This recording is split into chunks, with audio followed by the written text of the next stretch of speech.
Bienvenue dans la rubrique Flashback de la matinale à l'écoute de ce vendredi où nous avons l'honneur d'être reçus à Guinebor par M. Mamad Diarma Katir. Bonjour M. Mamad Diarma Katir. Bonjour.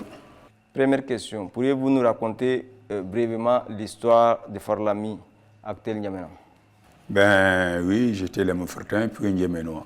Forlami, c'est une bourgade à l'entrée de colonialistes français et avec la bataille sur la rive du Chari avec Rabat qui est vaincu, eh bien, le vainqueur de cette bataille-là, qui est le commandant Lamy, eh bien, la colonisation française a souhaité lui faire l'honneur d'appeler cette bourgade Fort Lamy. Effectivement, il s'agit d'un fort, parce que Fort Lamy n'était pas une ville. Parce qu'une ville ne se situe pas directement sur la berge. Pourquoi Forlami est devenu N'Djamena? Comment ça a été le passage de changement de nom de Forlami à N'Djamena? Au début de la vie politique, qui a commencé en fait en 1946, mais effectivement en réalité sur le terrain, avec le référendum sur l'autodétermination pour créer la communauté française. Et donc, c'est ça en 1958.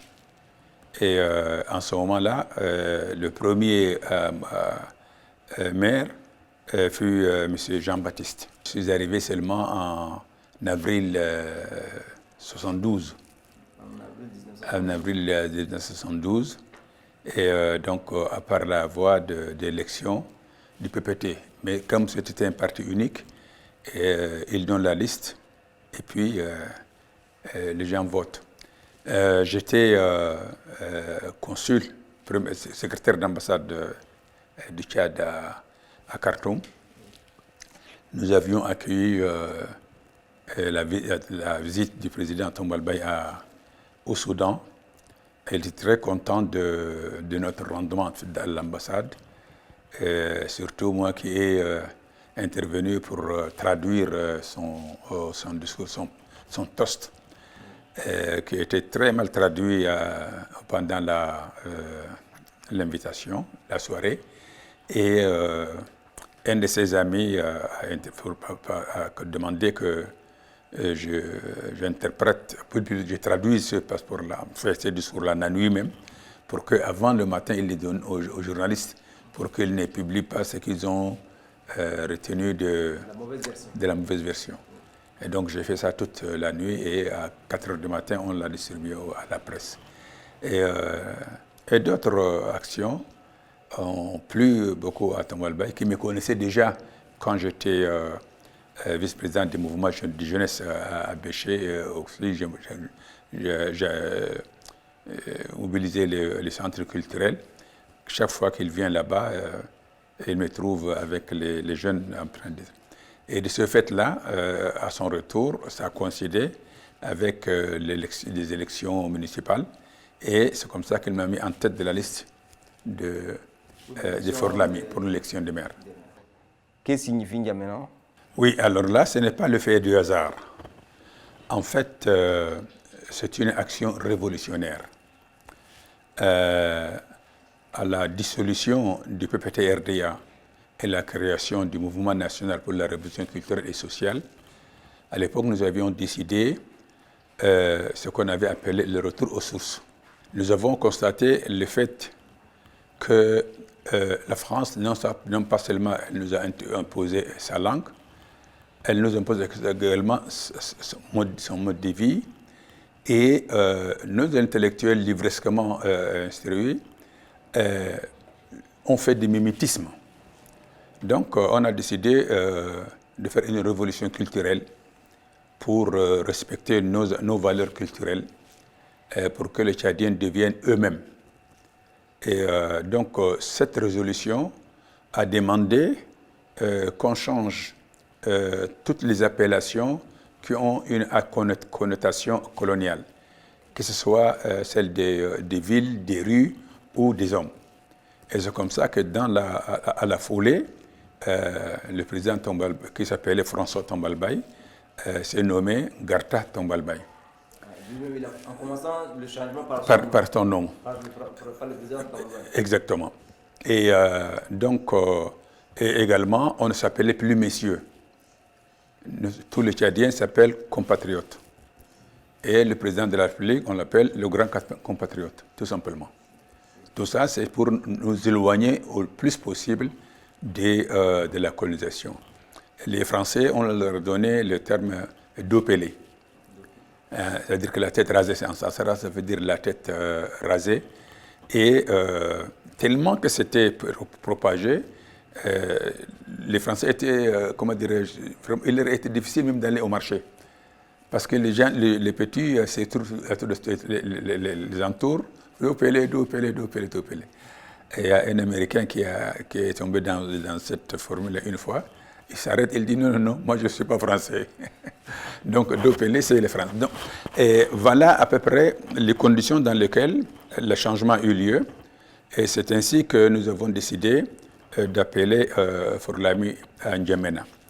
Et alors, le conseil municipal, parce qu'il y a un conseil municipal de 27 personnes, il s'est réuni et sa première décision était de demander à la population, aux anciens habitants, aux anciens maires, et aux grands intellectuels comme l'Ibrahim Saïd. Et la radio devait tourner également au marché pour demander aux gens, bon, on veut changer de la ville, qu'est-ce que vous proposez? Et après 4-5 jours, nous sommes réunis et on s'est retrouvés avec, je crois, 13 propositions. 13 propositions de changement de nom. Donc, entre Ben Bahrein, Gozator, Tourab Marago, Outroa Marigo, Djambangato, N'Djamena, Amarna et ainsi de suite.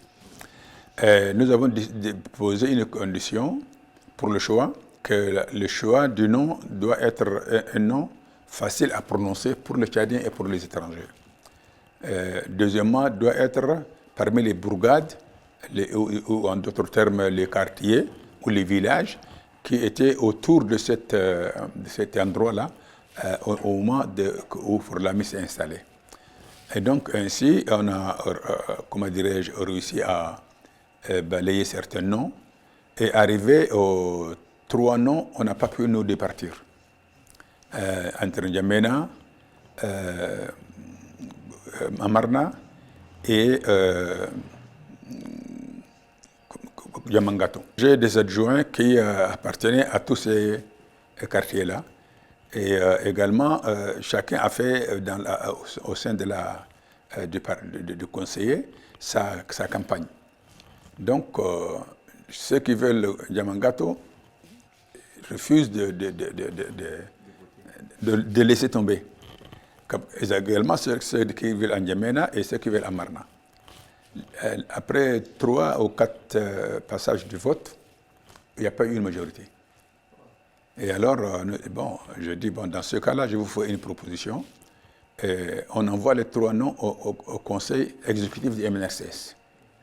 Et le conseil exécutif du MNRCS est composé de 10 personnes plus le président, 11e.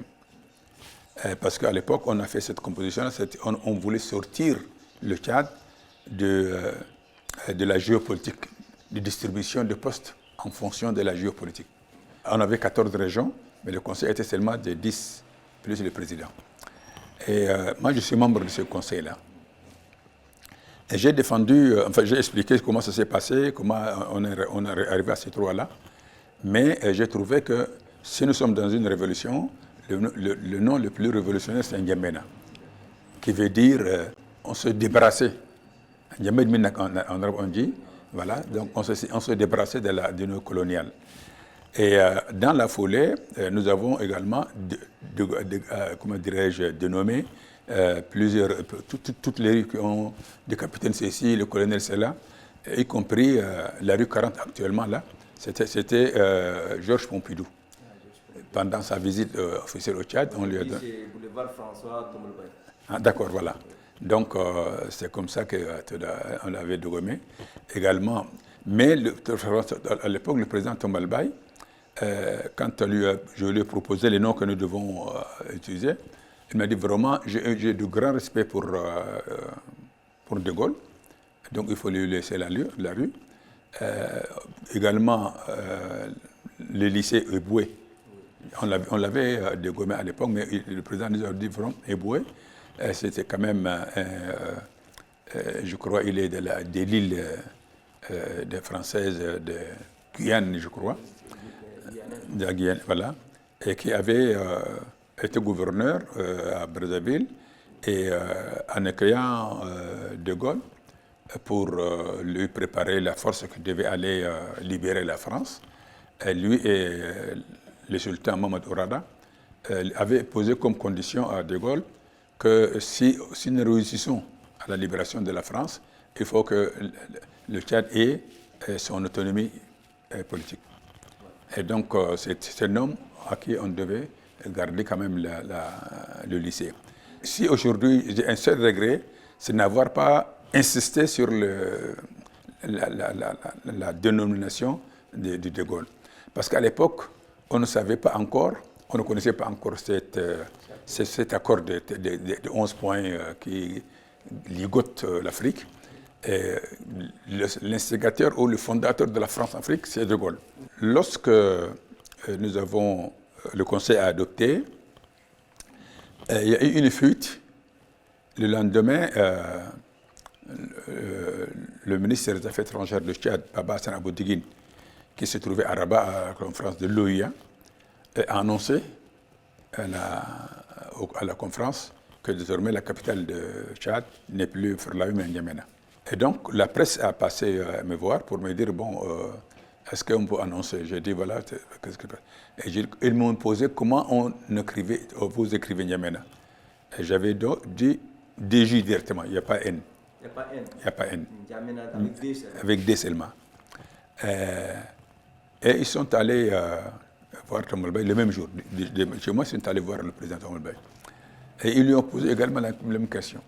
C'est l'écriture de... Exactement. Alors, lui, il a procès N'Djamena.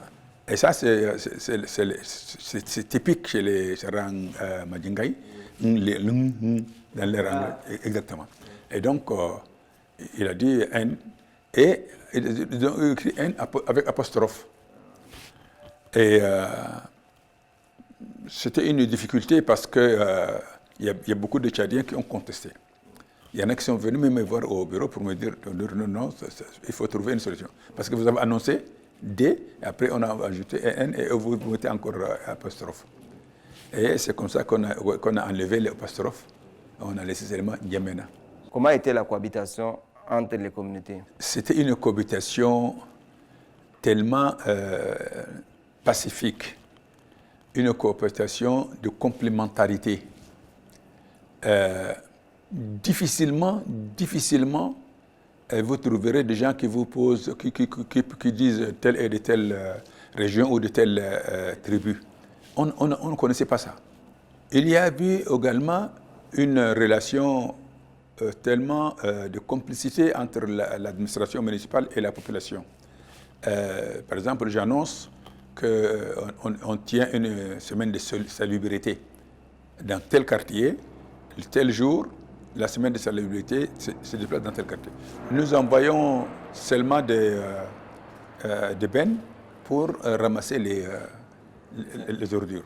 Monsieur Mamad Yarma, avez-vous un message dans le cadre du vivre ensemble? Le nouveau langage vivre ensemble, c'est un langage nouveau, mais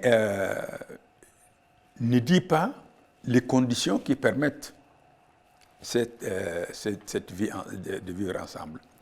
Parce que la seule condition qui permettra aux Tchadiens de vivre ensemble, de vivre ensemble, c'est la justice. Tant qu'il n'y aura pas la justice et l'égalité entre les citoyens, il n'y aura pas de bon vivre ensemble. Et donc, Et ça, c'est la tâche des responsables. C'est à eux de faire en sorte que les textes de loi soient appliqués. Merci, M. Mamadou Diarma, d'avoir accepté cette invitation. Merci, mesdames, messieurs, de regarder Télé 4. Vivement à vendredi prochain.